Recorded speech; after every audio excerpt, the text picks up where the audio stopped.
උදේ පාන්දරින්ම මේ විද්‍යාලයට දුවගෙන එන්නේ සල්ලිම බලාපොරොත්තුවෙන් නෙවෙයි. වෙන වැඩ නැතුවමත් නෙවෙයි. අපිට සැබෑම ගුරු මවක් උනේ, සැබෑම ගුරු පියෙක් උනේ තමන්ගේ මුළු හදවතින්මයි. එකිනෙකට මොන දේ ලැබුණත් ගුණධර්ම අතින් අපි හැදුනේ නැත්තම් ඇත්තමයි අපි පරිපූර්ණ මිනිසෙක් නම් නෙවෙයි.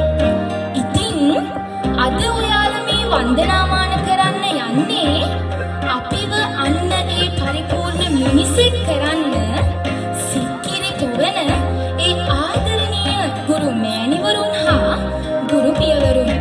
එසේනම් මේ පාදාභිවන්දනය ඔබටයි ගුරු මෑණිවරුනි, ඔබටයි ගුරු පියාණනි.